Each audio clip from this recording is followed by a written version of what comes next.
Pronto, acho que já começou a gravação, pessoal. Boa noite, meu nome é Daniel Santiago Chaves Ribeiro, eu sou professor da Universidade Federal do Amapá. Agora, no início de abril, nós estamos começando uma atividade rápida, de curto fôlego, tá? Que nós estamos chamando, por extenso, de conhecimentos básicos em ciência, tecnologia e inovação.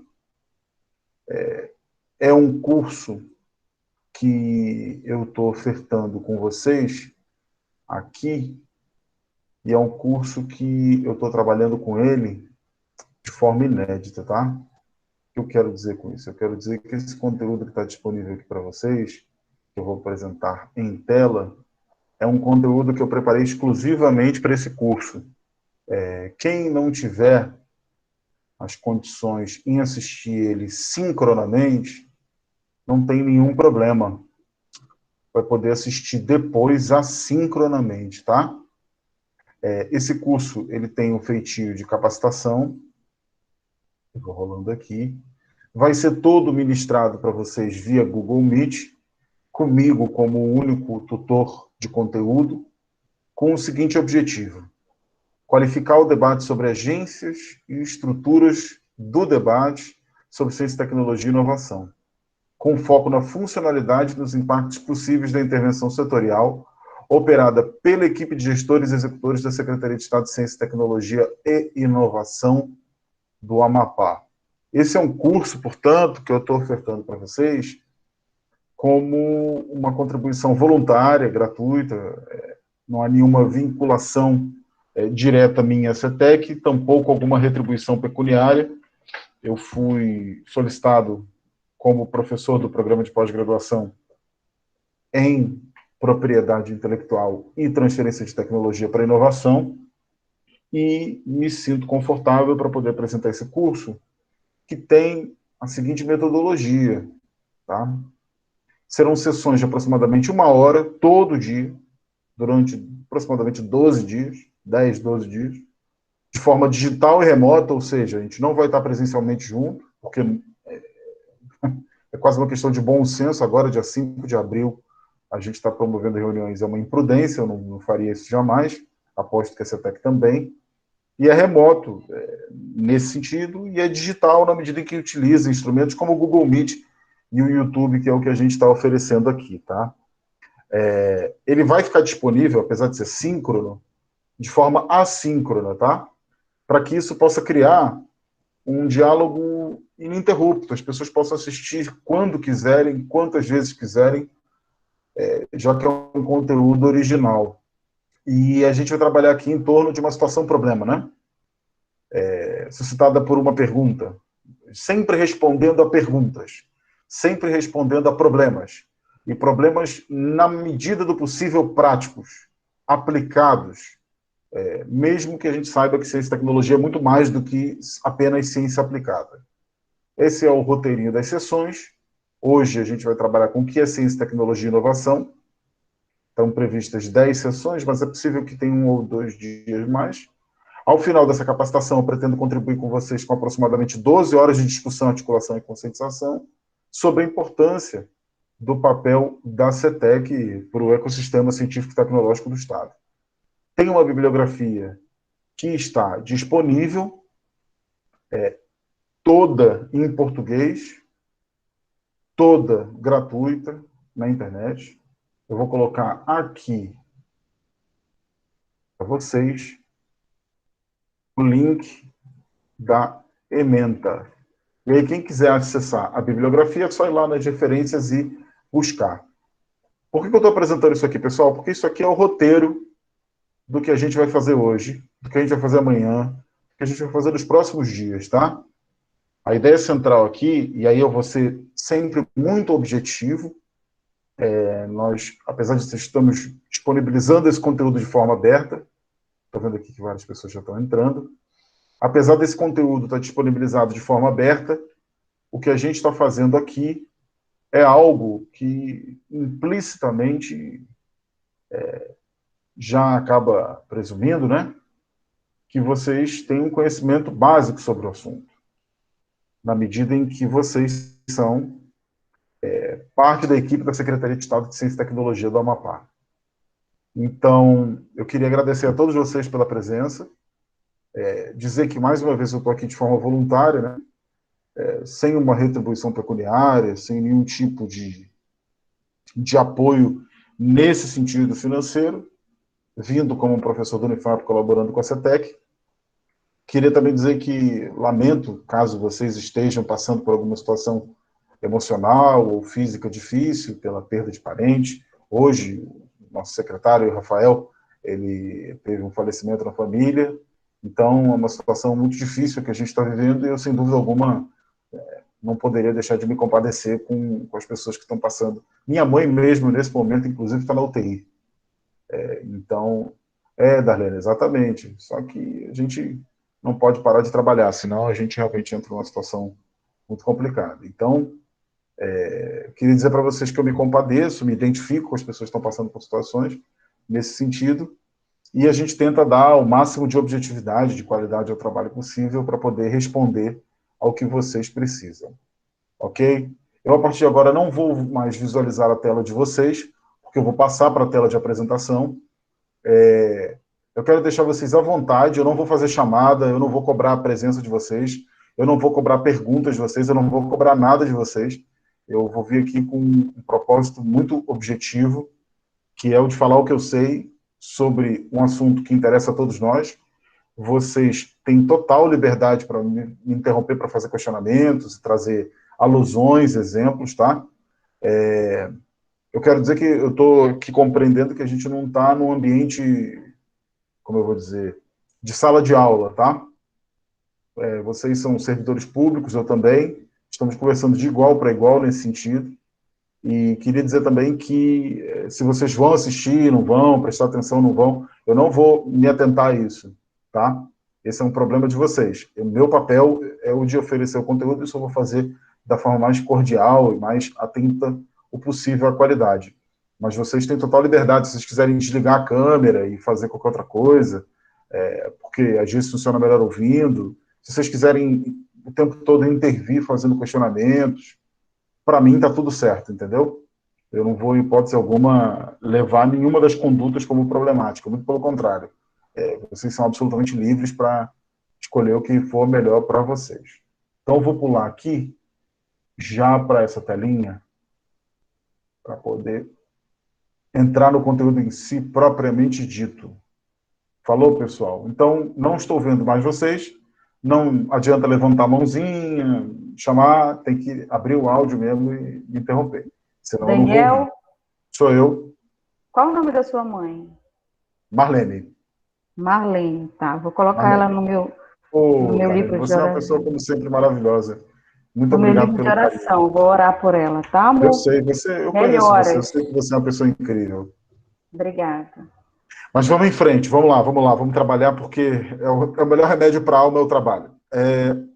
A primeira sessão, quando vocês forem lá na Ementa, vocês vão ver, ela aborda essa temática aqui, que eu diria que é a temática de entrada para a gente discutir qualquer coisa de forma construtiva e realmente contributiva nesse sentido.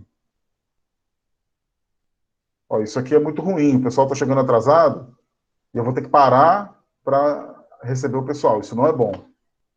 Se vocês puderem avisar aí ao pessoal que vai chegar atrasado, de repente nem entrar mais, porque senão vai interromper minha apresentação para eu ter que estar abrindo a salinha, entendeu?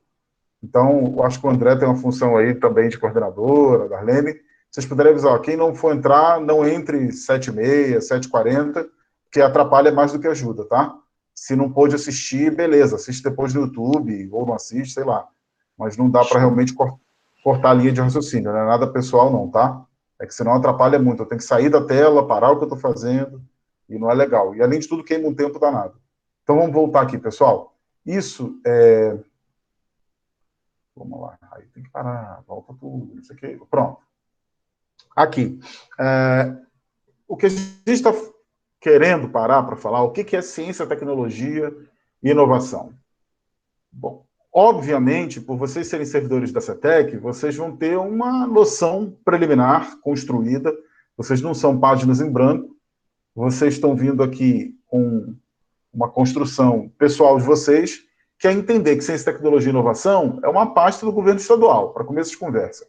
Ou seja, é um ramo de atuação cujo qual o Estado, o governo, tem um papel específico a desempenhar na indução do desenvolvimento e do crescimento do Estado, o bem-estar da sociedade, da população, a garantia dos direitos, enfim, a mais diversa órbita de atuações construtivas que um Estado pode ter, que um poder público pode ter. Ciência e tecnologia é comumente uma pauta de governos do Estado. No Brasil, quase todos os estados do Brasil têm Secretaria Estadual de Ciência e Tecnologia. Quando não tem, tem alguma subsecretaria, em geral ligada a desenvolvimento, por uma relação direta com as cadeias produtivas, que a gente vai ver lá na frente.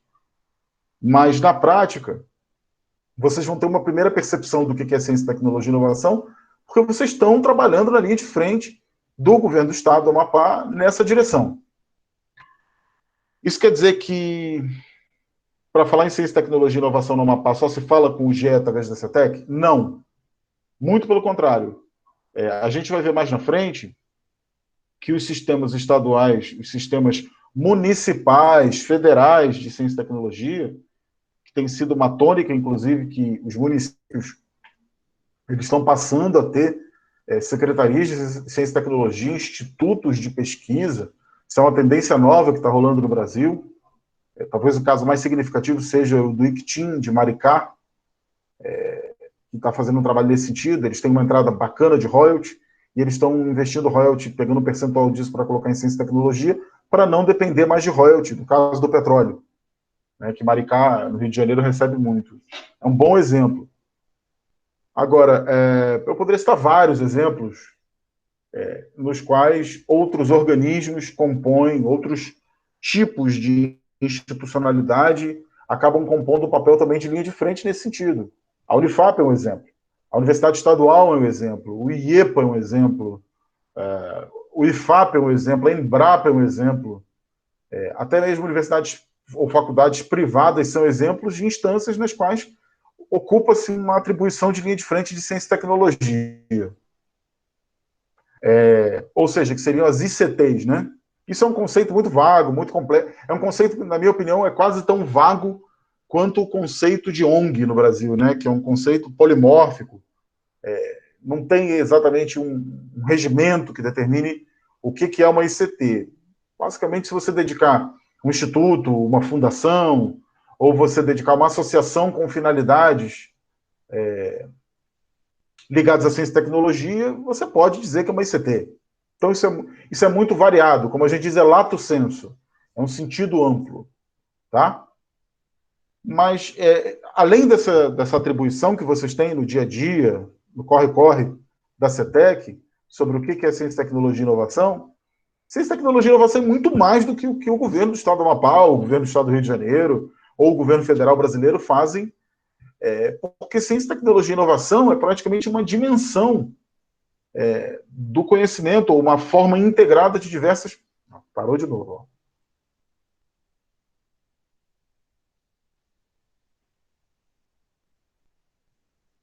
Pessoal, queria pedir novamente, por favor, tá? Vai parecer que eu sou o grosso, mas não é isso, não. Eu tenho que parar a apresentação para vir aqui autorizar a entrada das pessoas. Queria pedir que, por favor, quem não entrou, hoje fica fora, tá? Eu vou, inclusive, até negar a entrada do pessoal, porque senão corta a minha linha de raciocínio aqui. Eu tenho que parar a apresentação para trocar de tela. Isso é muito ruim para a qualidade do meu trabalho, eu não posso deixar isso acontecer, tá? Então... Gente, desculpa, eu tô Fábio, sem por favor, internet. botar seu microfone no mudo, tá? Pronto, vamos lá. Então, não é nada pessoal não, tá? Depois a gente descontrai um pouco, pessoal, que senão, se cada pessoa que entrar, eu for parar, a gente vai ficar aqui, agora já são 19h20. A gente complica muito a qualidade do trabalho, tá?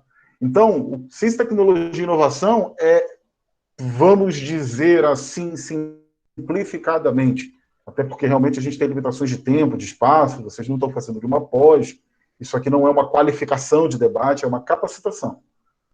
Quando a gente fala em ciência, tecnologia e inovação, a gente está falando especificamente sobre a forma cuja qual, nos últimos 70 anos, principalmente depois da Segunda Guerra Mundial, onde a gente teve uma mudança de paradigma do papel dos governos no investimento em ciência e tecnologia, assumindo um papel que antes da Segunda Guerra Mundial, que para muitos é um marco, não tinha assumido.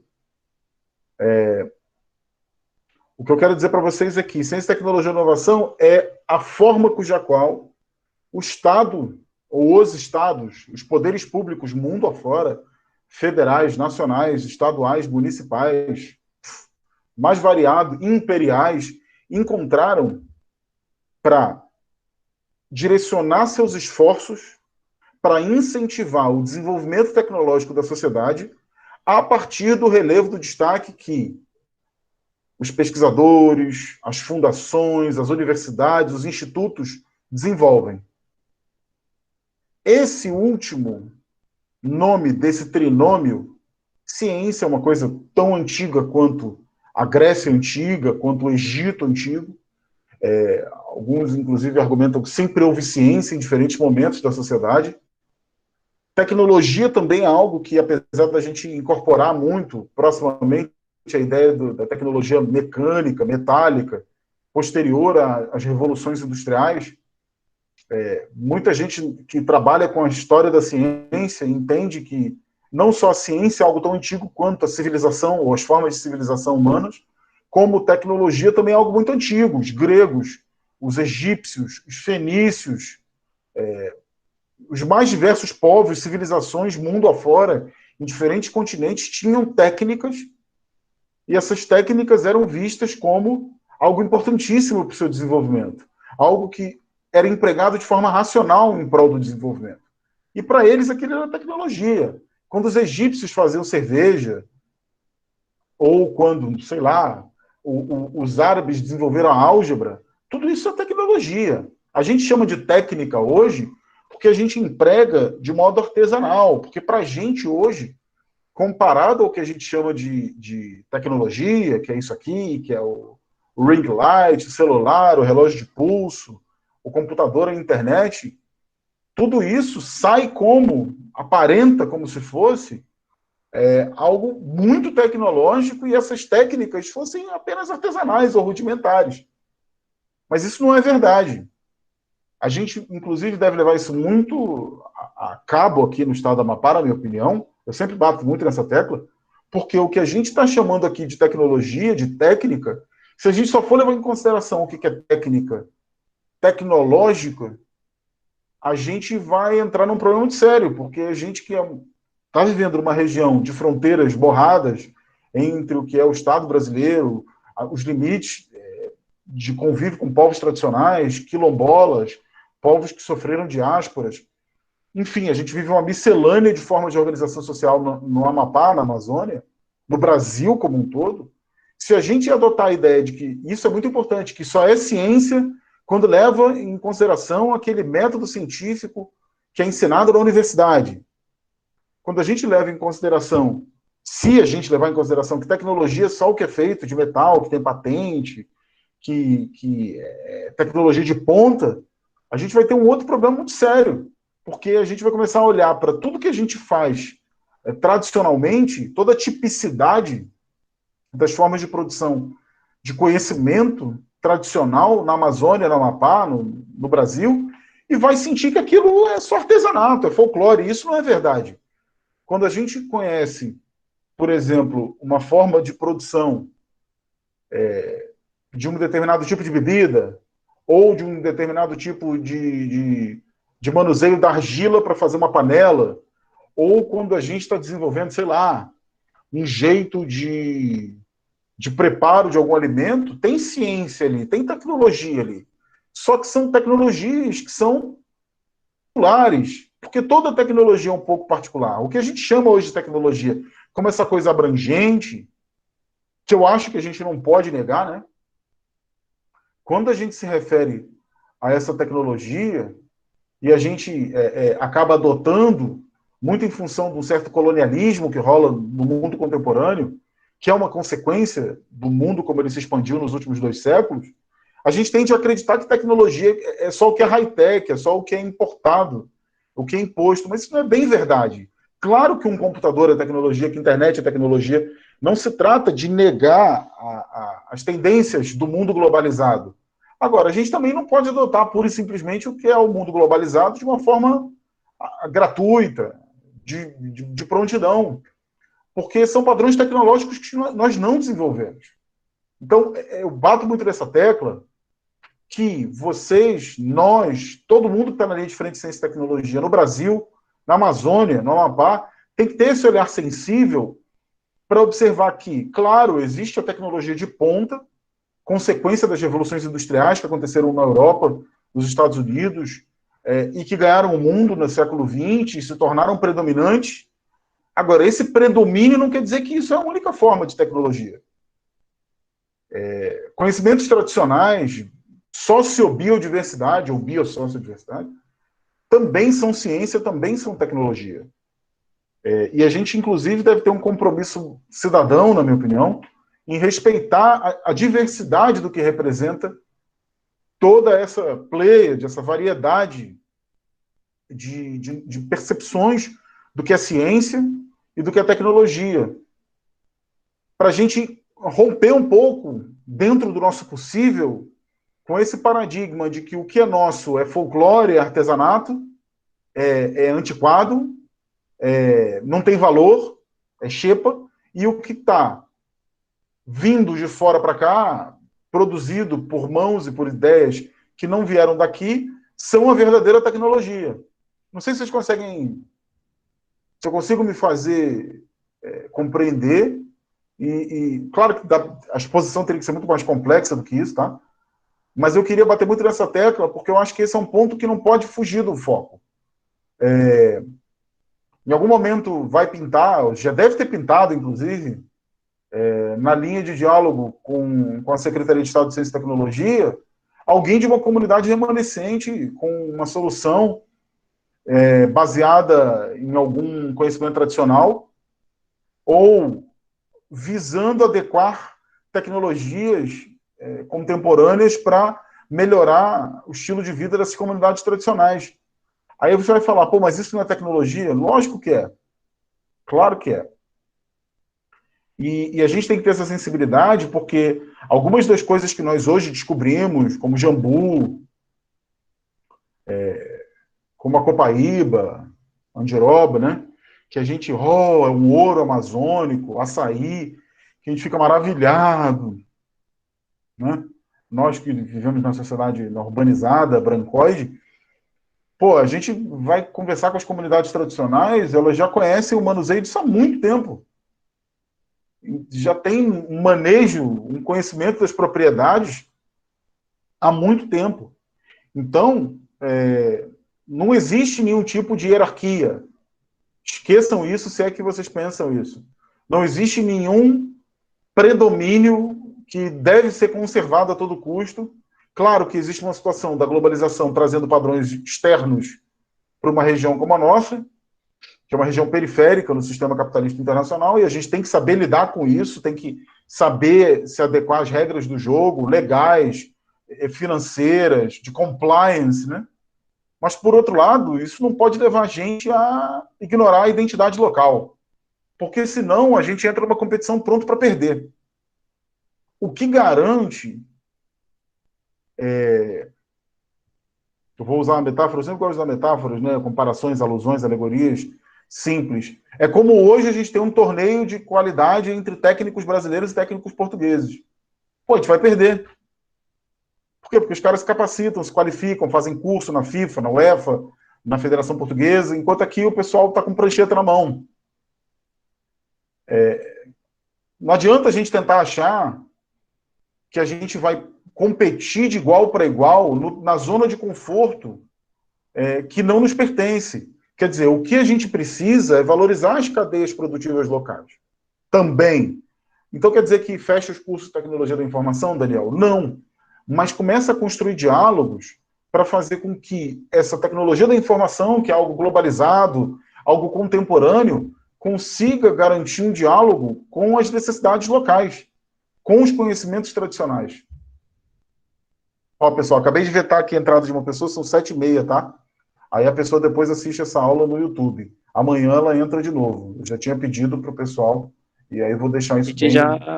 gente já mandou mensagem aqui dizendo que não é mais para mandar solicitação. Não, porque senão vai entrar no negócio. Agora, por exemplo, eu estou parando aqui para perguntar se tem uma dúvida e tudo, e a gente não pode se prejudicar por isso. Vocês têm alguma questão, pessoal? Alguma colocação para fazer? Não, até o momento não. Beleza, vamos em frente.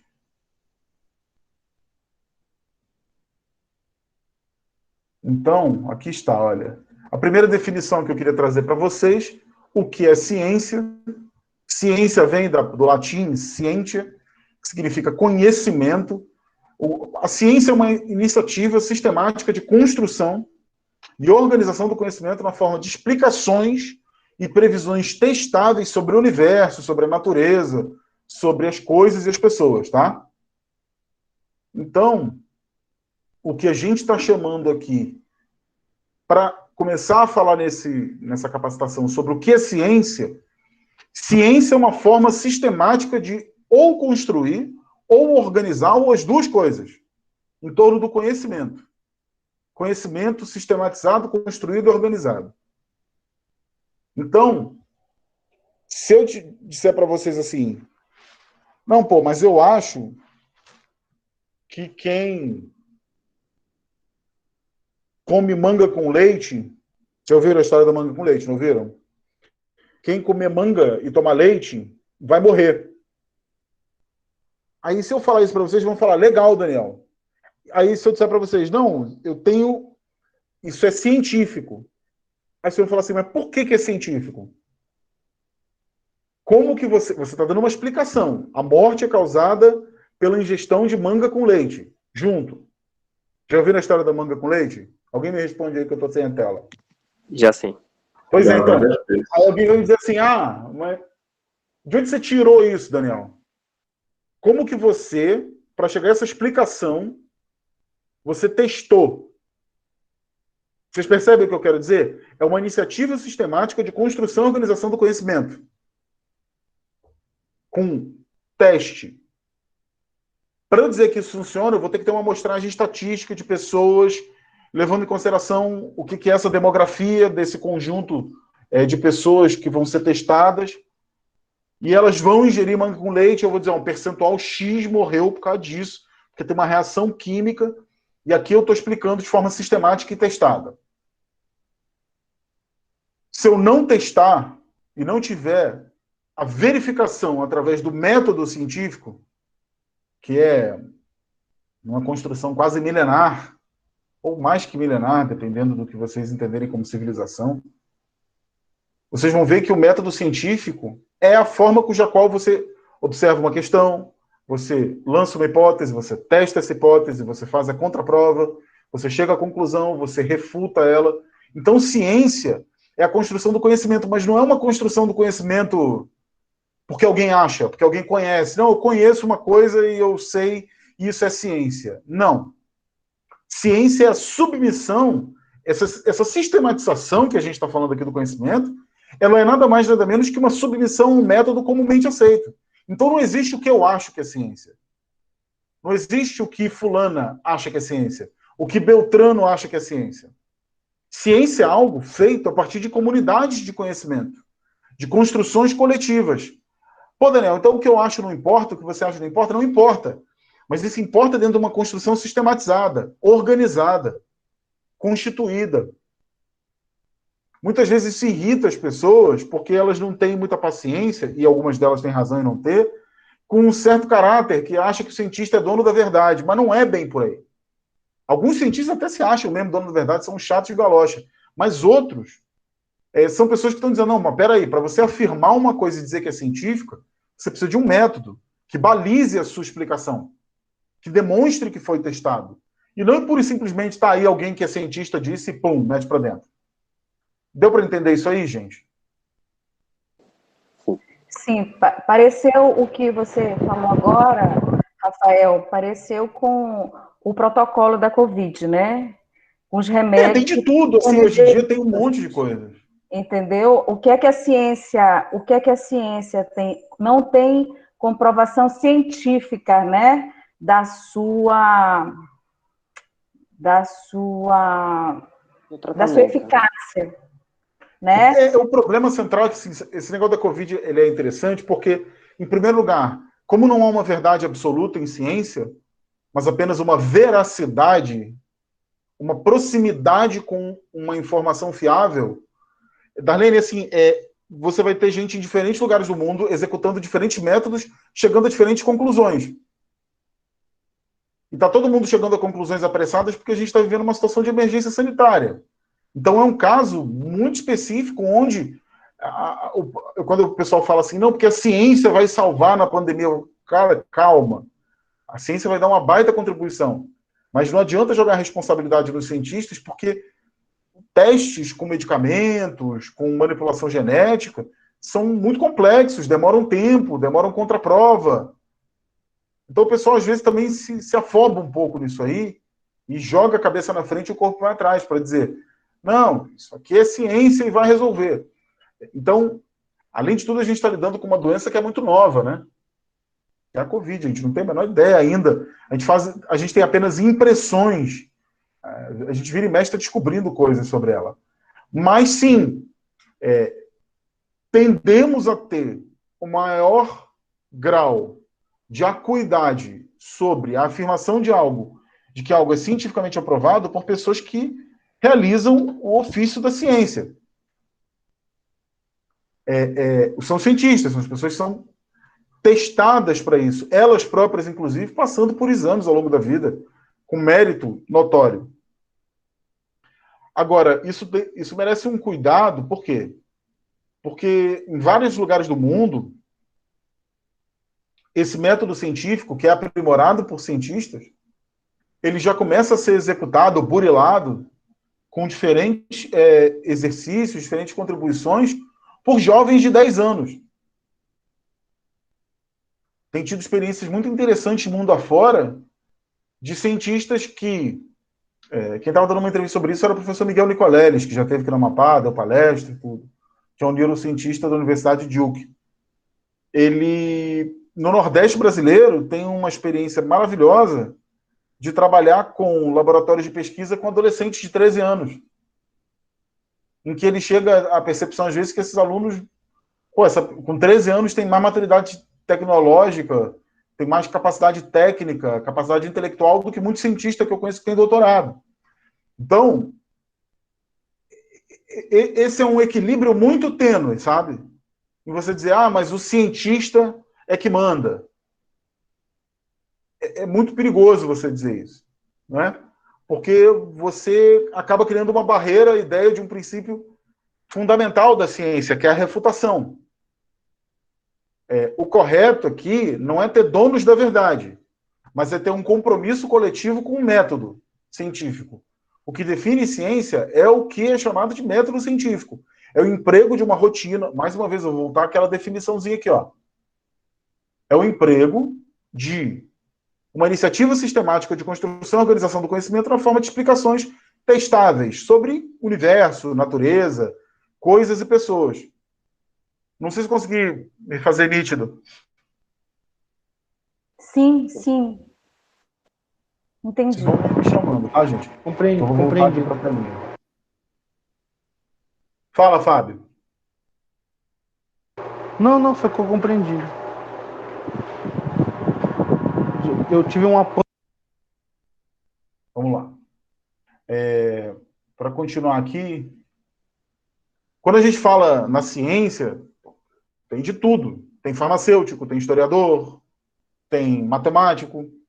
Então, a ciência modernamente, ou seja, mais ou menos depois da expansão mundial, que a gente chama de modernidade, né, que nada mais nada menos que a expansão, a mundialização do estilo de vida europeu, como a gente hoje ainda acaba trabalhando nesse guarda-chuva, essa ciência moderna é dividida entre 3 ramos principais, tá? Que consistem nas ciências naturais, que estudam a natureza no sentido mais amplo. Um exemplo seria biologia, química, física. As ciências sociais, que estudam indivíduos, sociedades, governos, como economia, psicologia, sociologia, história. E as ciências que, bom, aí tem um dilema, tá? Muita gente se refere como ciências formais, que estudam conceitos abstratos, como matemática, ciência da computação, e etc. Que seriam essas ciências da natureza, ou tecnológicas da natureza. Disciplinas que usam esse conhecimento científico para fins práticos são descritas, a engenharia e medicina, por exemplo, como ciências aplicadas. Agora, mesmo essa divisão, digamos que é uma divisão, né? Ela tem começado a ser confrontada. Por quê? Porque praticamente todas as áreas da ciência vêm sendo chamadas para ser articuladas com aplicações. Tem tudo a ver com o que vocês estão fazendo na CETEC. Então, mesmo que seja um matemático, ou um físico, ou um sociólogo, ou um historiador, ou um psicólogo, essas pessoas estão sendo cada vez mais chamadas, porque a gente está vivendo uma revolução tecnológica, para muitos uma revolução industrial, inclusive. Essas pessoas são chamadas para contribuir nesse debate. Elas são chamadas para construir esse conhecimento aplicado. Por que isso está acontecendo?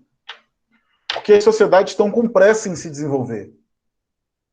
Quando acontece um desenvolvimento de uma técnica, quando acontece um rally, um sprint tecnológico, acontece um efeito que é o chamado FOMO, ou Fear of Missing Out, medo de ficar de fora. Então, quando acontece uma revolução, por exemplo, da tecnologia móvel. Estão vendo o celular? Então, isso aqui é um telefone celular. Quando acontece essa revolução, isso aqui tem tudo para se transformar num modelo, num paradigma. E aí esse paradigma...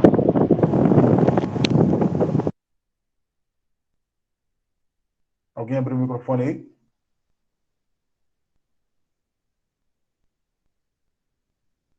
Não.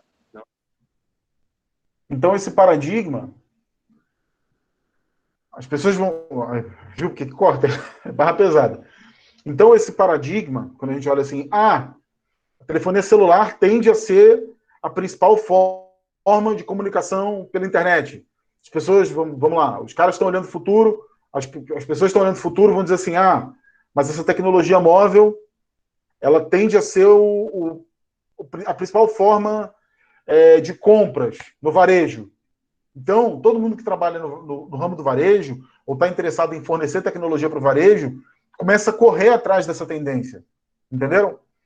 Então, isso implica em dizer que todo mundo tem medo de ficar de fora. E como a gente está vivendo uma revolução tecnológica e muita gente está com medo de ficar para trás, então ocorre esse rally, essa corrida desenfreada até. E muitas delas feitas de forma pouco preocupada, pouco planejada. Porque as pessoas começam a entrar em desespero, achando que tem que seguir a próxima tendência tecnológica. Então, já que saiu uma matéria, ou saiu um relatório, dizendo que a telefonia celular é o padrão, então a gente tem que correr atrás de produzir telefone, ou então de produzir aplicativo. E isso vai fazer da gente tecnológico. Então começa a recrutar profissionais de diferentes áreas para fazer isso. Né? E nem sempre é assim. Nem sempre é assim. Então, a construção, isso é uma coisa que a gente vai conversar lá na frente, a construção do mapeamento de tendências, ela é uma coisa que tem que ser feita de forma muito cuidadosa, para evitar os efeitos manada na ciência, entendeu? Para a gente ter o cuidado em não chamar de tecnologia aquilo que está passando como apenas uma moda, uma novidade, e depositar esforços e orientar todo o recurso humano, recursos financeiros, para financiar uma coisa que, de repente, não é o X da questão. Essa avaliação do que é o verdadeiro interesse regional, nacional, municipal, social, institucional, do que é o investimento ser feito em tecnologia a partir de métodos científicos, de uso de pessoal, é uma coisa muito delicada. Mas isso está acontecendo, viu, pessoal? Isso tem um efeito apenas nefasto ou perigoso? Não, claro que não. Tem uma coisa muito legal, que são as pessoas que trabalham em áreas, por exemplo, como a matemática, a história, que estavam muito acostumados a ser apenas professores, por exemplo, e que estão cada vez mais sendo impelidos, convidados, abordados direta ou indiretamente para produzir outras linguagens de explicação através daquela área da ciência. Isso tem sido muito notado. Então, os arqueólogos, os museólogos, por exemplo, estão começando a compreender que museus digitais são instrumentos interessantes. Eles estão começando a perceber que ensino de matemática através de aplicativo é um caminho, que você, agora com a pandemia, muita gente mundo afora, em lugares que desenvolvem metodologias de ensino-aprendizagem realmente funcionais, que raramente é o caso do Brasil, infelizmente, em que as crianças estão estudando em casa, então muitas pessoas, muitos docentes da área de química estão se aproximando de experimentos científicos feitos na cozinha, que é um baita lugar. Quem cozinha sabe, né? Quem gosta de cozinhar sabe que a cozinha é um lugar de fusões, de aquecimentos, de contatos entre substâncias químicas. Os biólogos estão tendo que procurar a galera da geografia para construir georreferenciamento. Enfim, essas áreas estão começando a se misturar muito em função dessa necessidade de correr atrás do desenvolvimento, que também tem sido uma tendência muito grande. Alguma dúvida nesse ponto, gente? Alguma intervenção? Só destacar também, assim, que dentro nesse sentido, né, dessa modernização, vamos dizer assim, do ensino, até as redes sociais ganharam uma valorização, né? Que a gente tinha rede social. A gente está aqui agora usando o Google Meet. Justamente. Vocês estão se comunicando pelo WhatsApp, quer dizer, as coisas estão se integrando, porque a gente está com uma certa pressa, entendeu? A gente está com uma certa pressa por esse medo de ficar para trás. Todo mundo, em outros lugares do mundo, organizando seus... Todo mundo, mundo afora, organizando os seus padrões de desenvolvimento, buscando tecnologias que respondam às suas questões, e muitas vezes esse efeito manada acontece. A gente se desenvolver... Como é que a gente se comunica melhor? Se comunica melhor com o aplicativo de comunicação, que é o WhatsApp, ou com o Telegram, ou com o Facebook. Vamos criar um grupo. E às vezes não é bem assim. Isso é uma coisa muito importante para a gente falar lá na frente em inovação. Não adianta a gente pura e simplesmente seguir tendências como se fosse uma manada. A gente precisa olhar para os instrumentos disponíveis na região, na nação, no mundo, diante dos problemas que nós realmente temos que ter, entendeu? Eu diria que nós precisamos ter uma responsividade. A tecnologia ela não pode vir porque simplesmente é uma tecnologia. É por isso que muitos de nós têm hoje 3 tablets em casa que não usa, 8 telefones parados na gaveta, 3 notebooks às vezes. Por isso que a gente está produzindo muito lixo tecnológico. Porque a gente muitas vezes se apropria de coisas que a gente não precisa, que não tem uma relação direta com o nosso estilo de vida. E a gente acha que isso é... Não, porque está todo mundo com um celular mais novo, então eu vou ter um celular mais novo porque ele vai ser mais veloz. Mas não necessariamente precisa, pô. O lugar onde a gente vive tem uma malha de 5G, por acaso? Eu não sei se tem. Eu não tenho celular com 5G porque eu não sinto necessidade. Acredito que aqui não. Eu não sei mesmo, mas precisa de uma comunicação em 5G. Quer dizer, o que é desenvolvimento, o que é tecnologia, que a gente olha de forma muito geral, muito global, assimila como se fosse algo dado, não é algo dado. Muito pelo contrário. É algo localmente construído, é muito cultural. Bom, aqui eu vou tentar oferecer para vocês uma outra definição do que é tecnologia. E essa é uma definição bastante abstrata, tá? E eu sempre fico pensando nisso quando eu vou fazer uma aula, uma apresentação, uma palestra, enfim, conferência. Como é que eu vou definir o que é tecnologia, né? Porque eu estou criticando um conceito de tecnologia, dizendo que tecnologia não pode ser algo dado. Então, como é que eu defino, mais ou menos, um conceito de tecnologia para eu olhar e falar, então é isso aqui que eu estou procurando. Estou procurando em comunidades remanescentes, em aldeamentos indígenas, estou procurando em escolas públicas, estou procurando no laboratório de ciência, estou procurando no Fab Lab, no Laboratório Maker, mas é isso que eu estou procurando. Então, eu tentei chegar a uma definição completamente autoral que visa justamente tentar dar conta disso. Vamos lá. Tecnologia é toda técnica empregada de forma racional, usando a inteligência humana, a razão, em escala serial, em série. Então, a técnica usada com inteligência e em série, nós podemos começar a olhar para ele e falar, pô, isso aqui dá para usar de forma inteligente, obviamente para resolver problemas, para aprimorar algum resultado, em quantidade, em qualidade, em valor, ou até mesmo para criar uma coisa nova. Quando a gente olha para essa técnica e fala, pô, tem uma coisa aqui, essa técnica é interessante, ela pode ser usada com inteligência, ela resolve problemas, ela aprimora coisas e ela pode ser feita em escala. Tem tudo para ser uma tecnologia.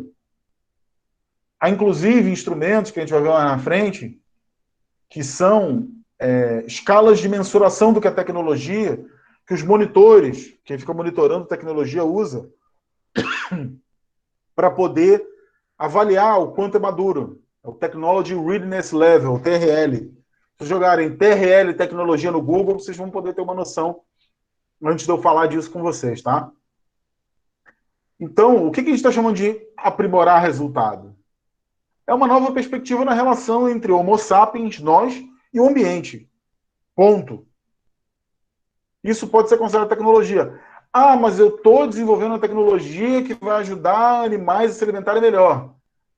Claro que os animais são importantes como parte da nossa fauna, mas o foco prioritário do desenvolvimento de tecnologias é responder à necessidade do ser humano, que passa por viver com a sua fauna de forma mais harmoniosa. Mas ninguém aqui é cachorro. Ninguém aqui é gato. A gente desenvolve as coisas baseadas nas necessidades que nós temos. Isso é muito importante. Então, a técnica empregada de forma racional, em escala serial, ou seja, ela é usada com inteligência e ela pode ganhar escala, transcendendo seu uso, seu espaço natal, seu uso original, para aprimorar coisas em quantidade, qualidade ou valor, até mesmo criando coisas novas, criando uma nova perspectiva. Isso é tecnologia. Então, quando os caras lá no Egito, pô, 2.000 anos de Cristo, antes de Cristo, eles olharam para uma planta e entenderam que, usando a inteligência deles, eles podiam colocar essa planta num processo de fermentação, que é um processo que quem tem o mínimo de conhecimento de química sabe, que ganha escala. Eles colocaram aquela planta, tá, para produzir dentro de um determinado processo de fermentação. É uma técnica. A técnica é o processo de fermentação. E eles começaram a perceber que aquilo ali virava uma bebida alcoólica, gostosa, e que eles poderiam pegar essa técnica e levar para outros lugares para outras pessoas fazerem, ou fazer em outros lugares para vender para mais pessoas, ou dar para mais pessoas. E eles inventaram a cerveja. Eles inventaram uma tecnologia. A gente não quer o quê? No 2.000, 3.000 a.C., que os caras apareçam com um ring light, com um telefone celular? Não dá, pô. Não faz sentido.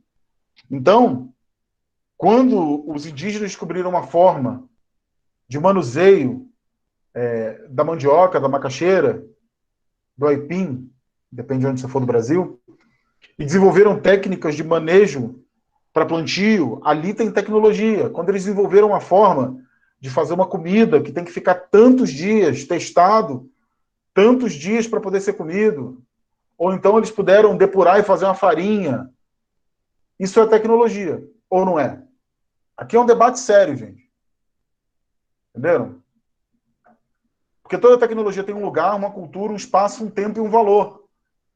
Então não adianta a gente pegar o que 2021 é tecnologia e o indígena que vivia aqui no que a gente chama do ano 600 ou ano 500, que estava lá manuseando mandioca, expandindo a mandioca pelo Vale do Rio Amazonas e fazendo com que isso fosse um produto importantíssimo para o seu estilo de vida. Não dá para a gente pura e simplesmente dizer, não, isso aqui não é tecnológico, não, isso aqui é um negócio aí de índio. Não é bem assim. Vocês entendem o que eu quero dizer com isso, com essa definição de tecnologia, uma definição eclética, uma definição inteligente, versátil do que é tecnologia? Sim, entendemos. Sim. Compreendido também. Para a gente ter esse cuidado, entendeu, pessoal? E a gente não sair achando que só quem faz ciência é cientista branco em universidade, que quem faz tecnologia é fábrica da telefonia tal marca, né?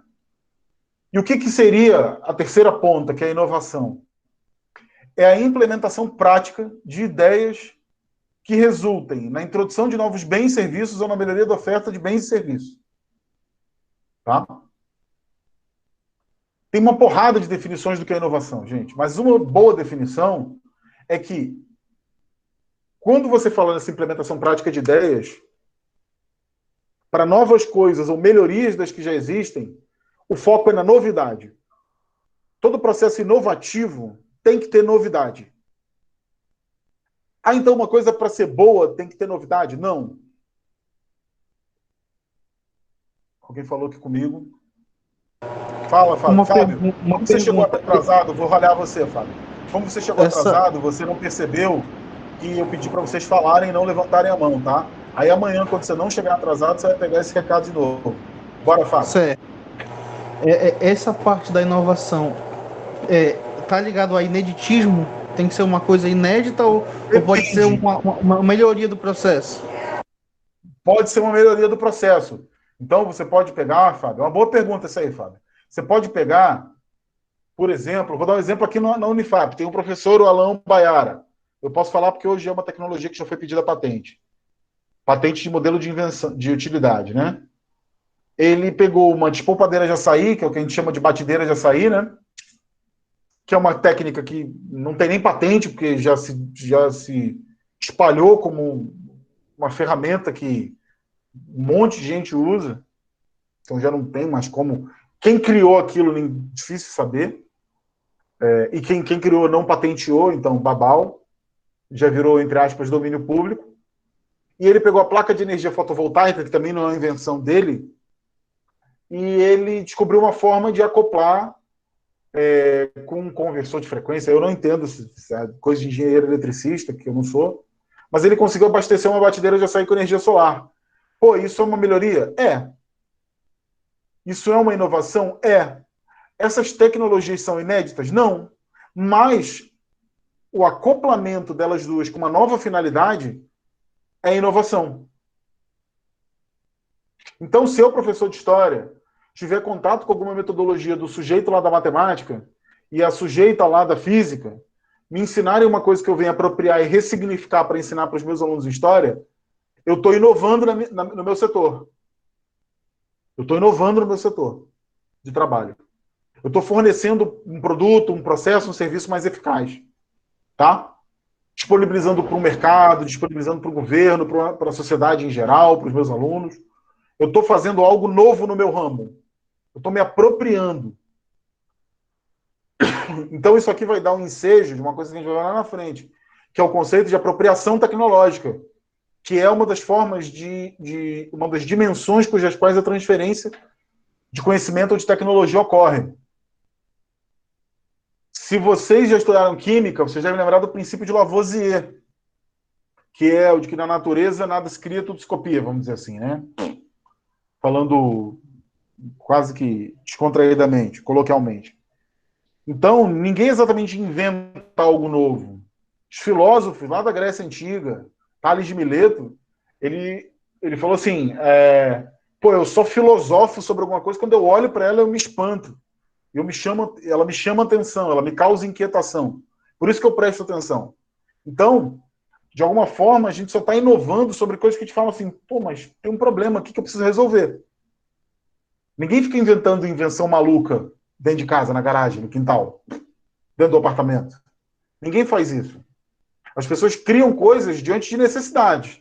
Então, muitas vezes, isso envolve adaptar produtos, processos, técnicas que já existem para uma nova finalidade. Isso também é inovação. Inovação não é só criar coisas novas, é adaptar coisas que já existem. O que incorre na parcialidade do ineditismo. Porque tem coisas que são verdadeiramente inéditas, tem coisas que não são inéditas, mas naquele uso, daquele jeito, é inédito. Deu para sacar, Fábio? Compreendi. Gostei, beleza. Muito boa explicação. A inovação está relacionada à invenção, mas essa é uma relação que a gente tem que prestar atenção. Ó. A inovação é mais apta a envolver a implementação prática de uma invenção para causar um impacto significativo no mercado ou na sociedade. Mas nem todas as inovações, como eu expliquei aqui, requerem uma nova invenção. Você pode juntar duas coisas diferentes, dar um novo uso, e aqui tem inovação. A teoria da inovação, e mais uma vez, não vou entrar nesse debate, porque senão vou ficar aqui horas e horas com vocês. Mas eu poderia dizer que, numa tipologia da inovação, nós temos dois grandes tipos de inovação, tá?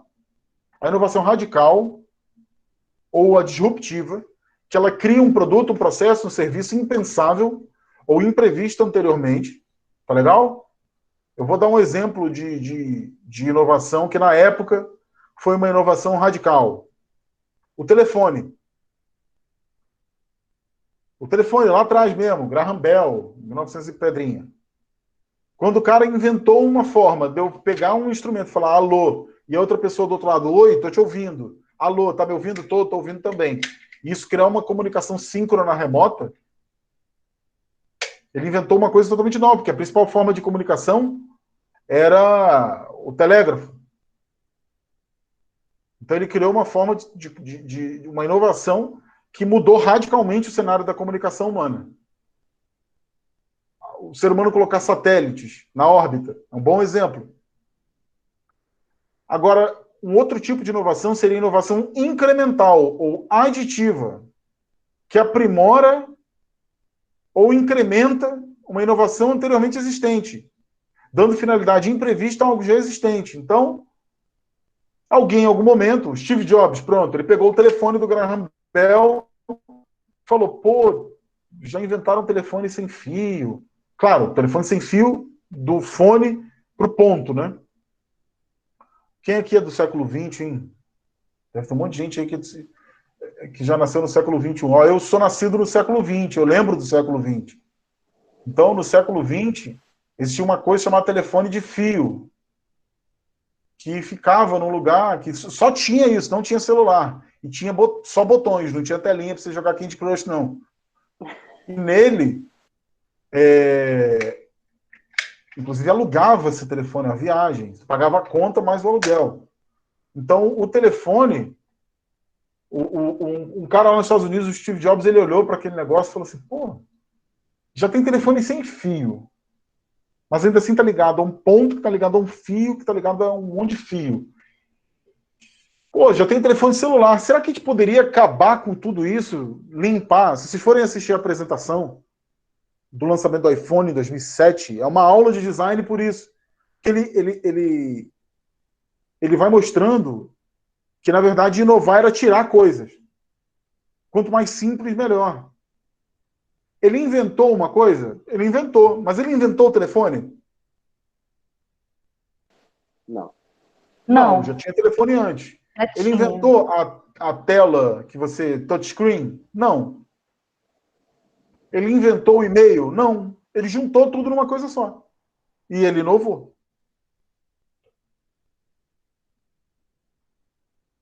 Deu para sacar mais ou menos 2 bons exemplos de inovação? Esse é um exercício que vocês podem fazer diante de alguma coisa nova. Que é você olhar e falar assim, essa é uma inovação incremental ou é uma inovação radical? Olhem para as coisas que estão em volta de vocês, assim, ó. Eles vão poder ponderar. Hoje é muito difícil você encontrar inovações radicais, tá? Muito difícil. Algo novo, né? Algo inédito, né? Completamente novo, que, em geral, tornou todas as tecnologias anteriores praticamente obsoletas. É muito difícil. E o incremental é a melhoria. O incremental fez isso. é algo que melhorado, né? Que eu dava um exemplo da radical, telefone com fio, e um exemplo da inovação incremental, telefone sem fio. Agora, toda tecnologia é relativa, porque se o telefone está transmitindo através de onda de rádio, ele também tem a ver com a invenção de rádio. Vocês estão entendendo como é tudo muito interligado? Bastante. Sim. E assim, muitas vezes a galera vai e dá um valor. Daqui a pouquinho já tem que correr, viu, gente? De repente, até essa sessão eu vou terminar amanhã com calma. Deixa eu ver quantos slides faltam. Estamos na metade. Então, quando a gente está falando aqui, mas a inovação radical, então, é uma coisa totalmente nova. Tem que ter cuidado. Por quê? Porque muitas vezes o que a gente chama de disrupção, a galera da inovação tecnológica, a galera da tecnologia adora esses termos que ninguém entende, tá? Principalmente se eles forem termos em inglês, aí é que os caras ficam loucos mesmo. Mas, assim, muitas vezes a gente busca desesperadamente inovações radicais para ganhar uma vantagem competitiva de mercado sobre outros competidores, mas muitas vezes é difícil você achar inovações radicais. As inovações, elas são predominantemente incrementais. Todas as duas são importantes. Há espaço para todas, tá?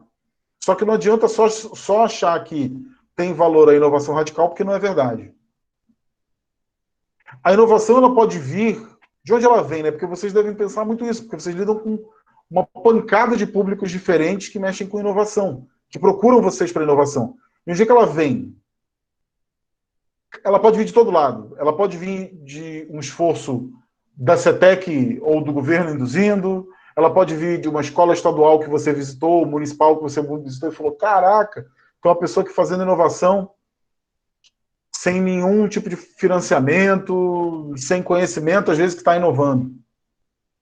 Eu lembro quando a gente teve uma visita em Porto Grande, numa escola estadual em Porto Grande, que tinha umas professoras que estavam fazendo MDF com bagaço de açaí. Pô, isso é inovação pra caramba. E eu falei, pô, isso aqui é inovação. Ela, é? Sabia, estava usando aqui o resto. Estava resolvendo um problema. Que era qual? Tem bagaço de açaí pra caramba, né? Açaí despolpado. Eu tinha que fazer alguma coisa. A gente olhou que tem a fibra que é interessante, dá para fazer uma placa, e a gente começou a tentar fazer o MDF, como trabalho com os alunos. Muito mais entendido como uma reciclagem do que como uma criação tecnológica. Acontece. Se você fosse se mandar agora a gente para o Egito, perguntar para os caras, isso aqui é inovação? Eles vão falar, não, é cerveja.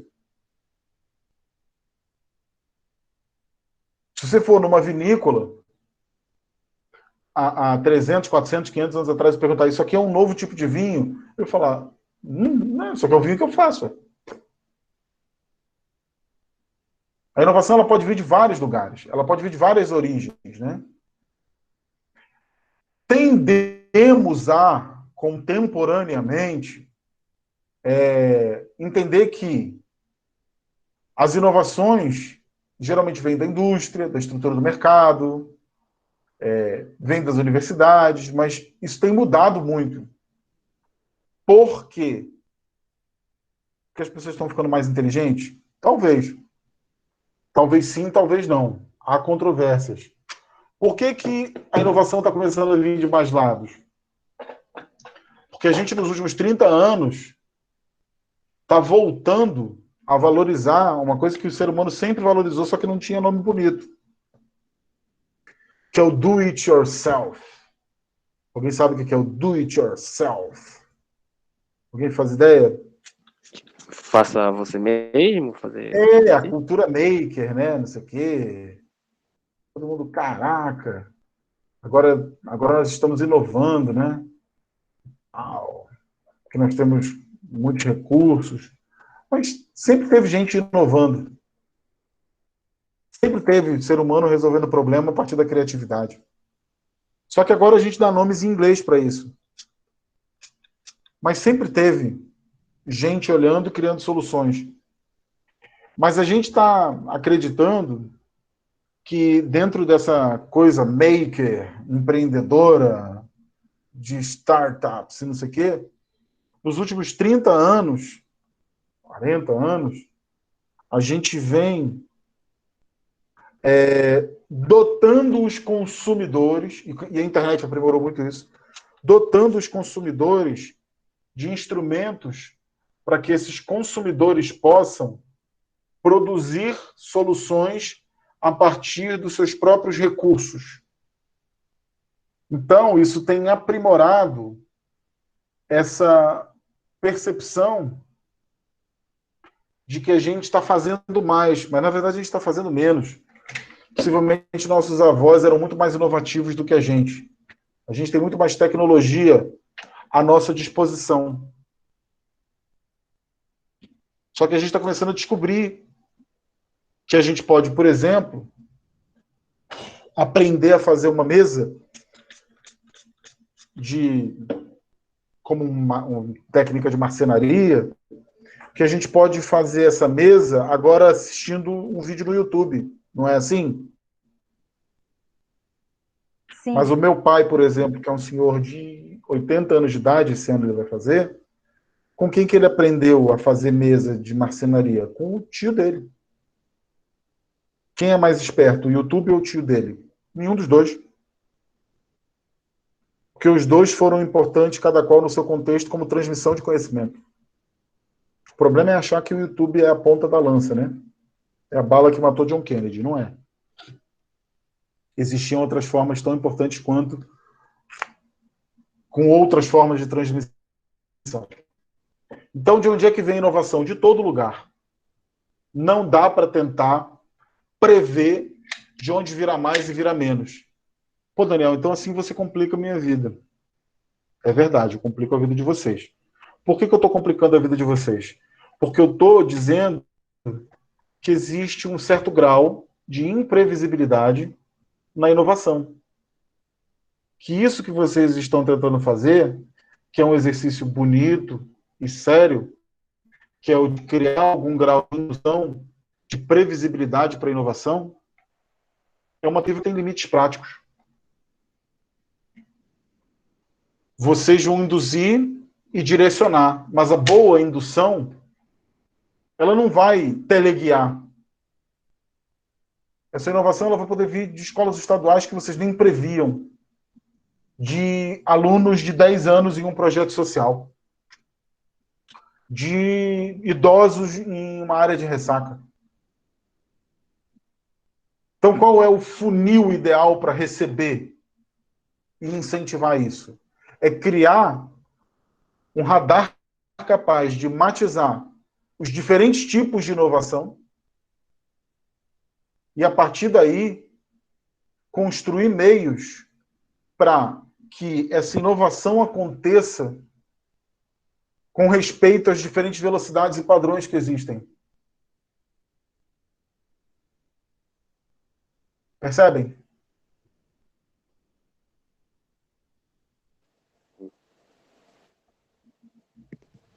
No modelo mais simples, mais comum, a fonte tradicionalmente reconhecida é a inovação do fabricante. É o modelo top-down. Eu quero inovação, eu quero achar inovação, eu quero incentivar a inovação. Então, vamos lá. Eu vou procurar uma empresa grande do ramo, vou fazer uma parceria do laboratório da universidade com ela, do instituto de pesquisa com ela, e desse modelo vai vir inovação de cima para baixo. Uma inovação de alta performance, em que alunos e técnicos trabalhem juntos, operários e pesquisadores, vai começar a gerar um efeito virtuoso que vai irradiar para todo o ecossistema. Isso é um modelo top-down de inovação. Uma coisa que está se tornando reconhecida nos últimos anos, no entanto, é esse modelo bottom-up. Top-down é de cima para baixo em inglês, tá, gente? Como eu disse, os nomes na área de inovação são todos fofinhos e famosinhos em inglês. E um outro tipo é o bottom-up, é o de baixo para cima, em que alguém desenvolve por um uso próprio, pessoal ou interno, porque esses produtos que existem no top-down não resolvem.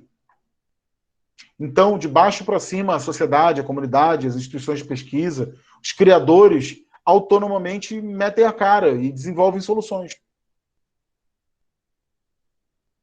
Então, dá para a gente dizer que, além da diversidade horizontal que existe entre todas essas instâncias sociais capazes de produzir inovação, digamos que há dois grandes indutores de fluxo. O bottom-up, de baixo para cima, dos criadores para os grandes usuários, e o top-down, dos grandes usuários para as pessoas comuns. Entendem isso?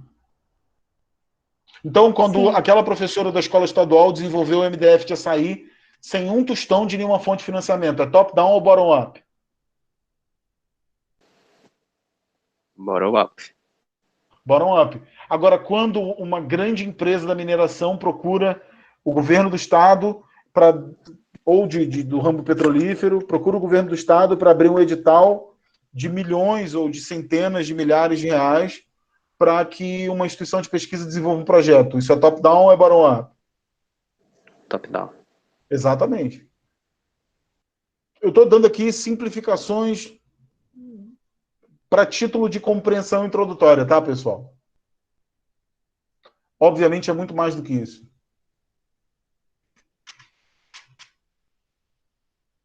O que a gente precisa, mesmo nos mais diferentes exemplos de inovação, o que a gente precisa? Basicamente de 3 coisas, tá?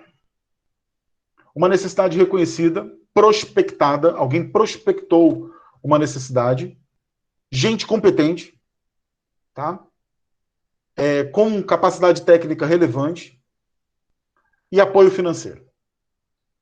Ah, mas a pessoa não teve nenhuma fonte de fomento, mas certamente ela tirou algum tostão, de algum lugar veio, de algum esforço veio, de alguma necessidade aquilo veio. Tá? A inovação não acontece sem apoio, sem pessoas competentes e sem a busca por necessidade. Isso aqui, para mim, é um triângulo que é bússola para se entender o que a gente precisa para inovar.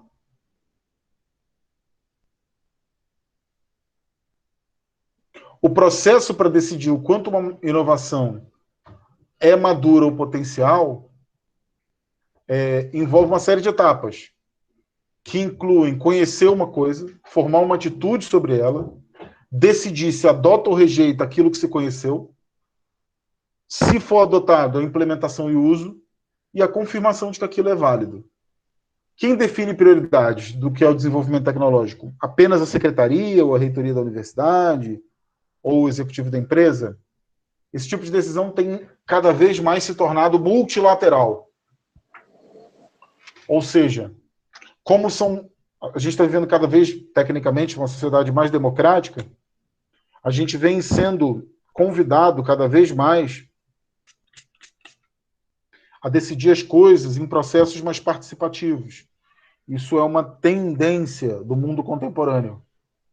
Então, decidir o que é prioridade em inovação também tem sido um processo que caminha nesse sentido. Ah, isso quer dizer que eu não posso decidir sozinho o que a CETEC tem que financiar ou não, se eu sou secretário, vamos supor? Você pode decidir. As pessoas podem também não gostar e não concordar. E você pode ter um problema.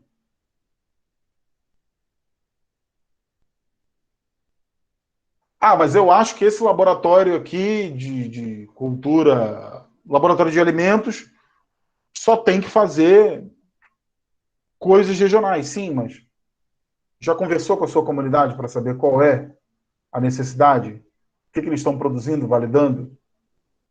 A inovação ela não acontece como um esforço arbitrário, entendeu, pessoal? Isso tudo que eu estou falando está fazendo sentido para vocês, gente? Ou está fundindo mais do que ajudando? Não, sim, faz bastante sentido. Sim. Está bem esclarecido, está ótimo. Obrigada, Legal. Daniel. Não precisa agradecer, gente. Imagina, eu que agradeço vocês estarem aqui. Eu só corri realmente com a questão de vocês entrarem no horário, porque senão a gente não avança. Agora mesmo já estamos estourados em 20 minutos. Vou correr aqui para terminar. Existem 2 tipos diferentes para você, nesse sentido de prioridades, você medir o desempenho da inovação, né? Um nível cultural e corporativo e um nível sociopolítico. Nesse nível corporativo, a medida da inovação, o quanto ela é boa, o quanto ela é válida, o quanto ela deve ser implementada, está relacionada a avaliações em equipe, interações com empresas privadas, uso de determinadas pesquisas, workshop, consultores, benchmark interno, estruturadas com balança de scorecards para olhar os vários aspectos. Quer dizer, você mede eficiência, você mede motivação de colaboradores, em geral, muito associada à definição de prioridades desse tipo, cultural corporativo, com métricas muito bem estabelecidas. Por quê? Porque demograficamente uma corporação, uma empresa, uma organização, um órgão, uma autarquia é menor do que a sociedade. Na sociedade, não. Você observa pelo nível Você mede, você aufere medição, digamos, de um ponto de vista sociopolítico, onde as medidas de inovação são mais focadas na vantagem competitiva de um país ou região. Ou seja, você não observa tanto qual é o nível de aceitação de uma tecnologia se você quer medir ela do ponto de vista sociopolítico. Você mede muito mais a exterioridade, a finalística dos resultados. Então, enquanto nas organizações a inovação ela é muito medida através de réguas muito facilmente mensuráveis, quantificáveis de desempenho, como é que você mede o desempenho na sociedade? É muito mais difícil. Então, você não observa tanto os padrões de mensuração daquela técnica em si e dos efeitos imediatos dela. Você observa muito mais os efeitos em médio e longo prazo, sociopoliticamente.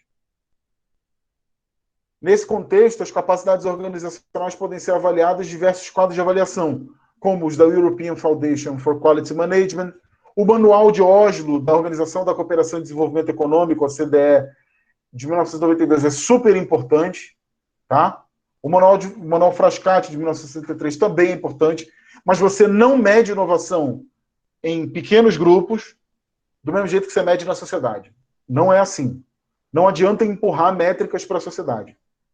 É um processo muito mais difuso e pulverizado.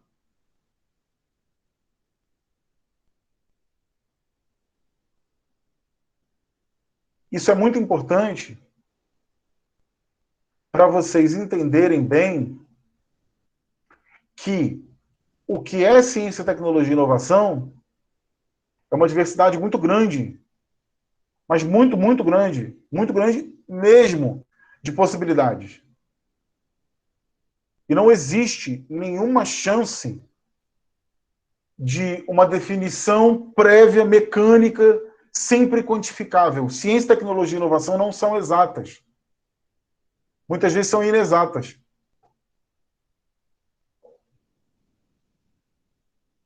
Ocorrem de um tal modo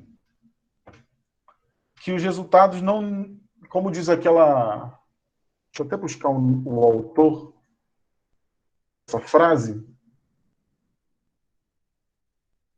Deixa eu ver se eu acho.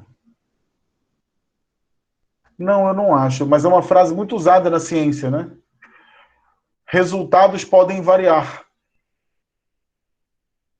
Results may vary. E é verdade. Resultados podem variar. O que funciona bem numa organização não necessariamente funciona bem na sociedade. O que funciona bem na sociedade não necessariamente funciona bem na organização. O que funciona bem na iniciativa privada não necessariamente funciona bem numa iniciativa pública. É preciso, para construir esses parâmetros de inovação e políticas ou corporativas ou públicas verdadeiramente funcionais de inovação, é preciso observar com muita atenção a capacidade daquela solução ser provida por aquele plano e aquele plano ter aderência perante a comunidade que é diretamente impactada. Ou seja, é aquilo que eu mostrei lá atrás. É necessidade, indução bem feita e aderência, adesão por parte dos usuários.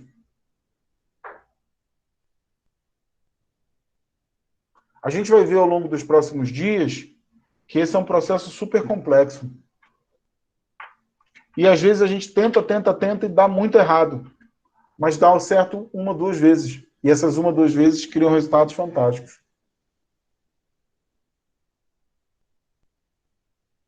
Ciência, tecnologia e inovação não são regimes de crenças. Ciência, tecnologia e inovação são formas, são instrumentos para o desenvolvimento, gente. Desenvolvimento pessoal, desenvolvimento corporativo, desenvolvimento institucional, desenvolvimento público. Varia pra caramba. E tem que variar, porque a gente é diferente. A gente não é igual. Todos aqui têm particularidades. E a sociedade também é assim, tem grupos com particularidades. Certo, pessoal? Deu para sacar? Deu sim. Com certeza. Com certeza. Legal. Ótimo, excelente explicação. Se vocês não acharem que tá bom, vocês têm que me avisar. Tá com gostinho de quero mais. Tá bom, sim. Eu quero ver isso aí lá pelo 15º dia, viu? Ai! Não, hoje é só alegria, todo mundo vem, chega atrasado, tem desculpa. Eu quero ver lá na frente. Verdade. Então, pessoal, ó, eu vou projetar aqui. Tá ótimo. Ó, essa foi a primeira sessão, ok? Nós vamos amanhã trabalhar disso em torno dessa pergunta aqui, ó. A interação entre academia, setores produtivos e governos é possível? Essa é a pergunta de amanhã.